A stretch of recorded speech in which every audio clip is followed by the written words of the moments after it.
Phensedyl রাখার অভিযোগে পৃথক দুটি মামলায় 3 জনের বিভিন্ন মেয়াদের সাজা দেওয়া হয়েছে। মেহেরপুর জেলা ও দায়রা জজ আদালতের বিচারক মোহাম্মদ গোলাম কবির বুধবার বিকালে এ রায় দেন।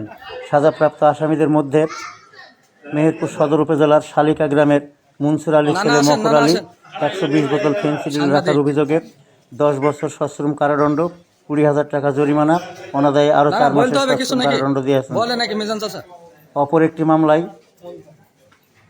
মুনসুর আলীর আরেক ছেলে শুকুর আলী 70 বোতল ফেনসিডিল রাখার অভিযোগে 5 বছর সশ্রম কারাদণ্ড, 10,000 টাকা জরিমানা, অনাদায়ে আরও 2 মাসের বিনাশ্রম কারাদণ্ডের আদেশ দেওয়া হয়েছে।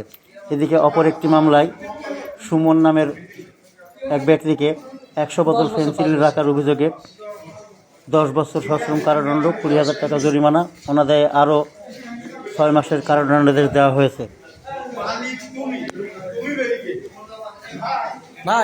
সাজাপ্রাপ্ত মকর আলী মেহেরপুর সদর উপজেলার শালিকা গ্রামের মুনসুর আলীর ছেলে এবং তার ভাই শুকুর আলী। অপর মামলার আসামি সুমন বুড়িপোতা গ্রামের জিয়ারুল ইসলামের ছেলে।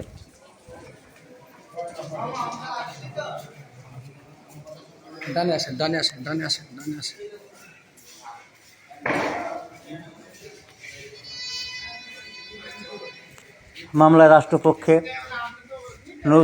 পাবলিক প্রসিকিউটর নজরুল ইসলাম এবং আসামি পক্ষে অ্যাডভোকেট কামরুল হাসান পৃথক পৃথক মামলায় কৌশলী ছিলেন। একটি মামলায় হাফিজুর রহমান নামের অপর এক আসামিকে বেকসুর খালাস দেওয়া হয়েছে। হাফিজুর রহমানের বিরুদ্ধে আনিত অভিযোগ প্রমাণিত না হয় আদালত তাকে খালাস দেন।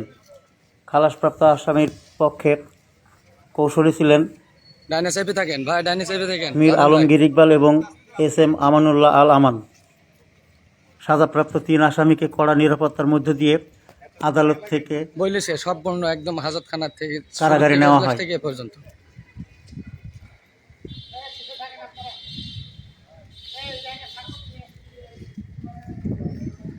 20-25 দিন থাকলে সব বেরিয়ে যাবে।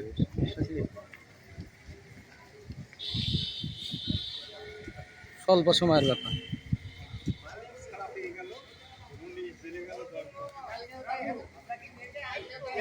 আসো মামা আসো।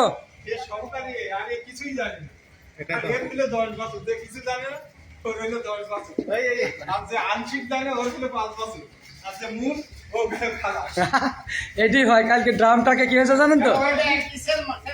ড্রামটাকে একই বিষয়, ড্রামটাকে আপনার সাইফুল আর রুহুল হলো মালিক, আর ওই ছোটা হলো হেল্পার গাড়ির। যাবজ্জীবন যার হয়েছে ওই ছোটারই যাবজ্জীবন দিতেছে। হ্যাঁ নিয়েছি ভাই, নিয়েছি। কুদ্দুস ভাইকে সামনে দেন, দেখতে পাবেন।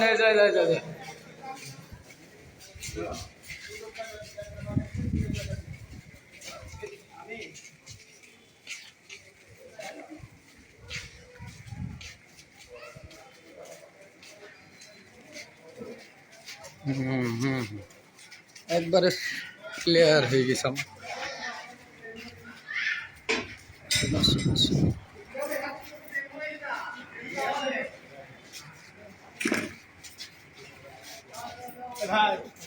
আমি আসতে তোমার কাছে আসতে, আমার ভিডিওটা শেষ হচ্ছে।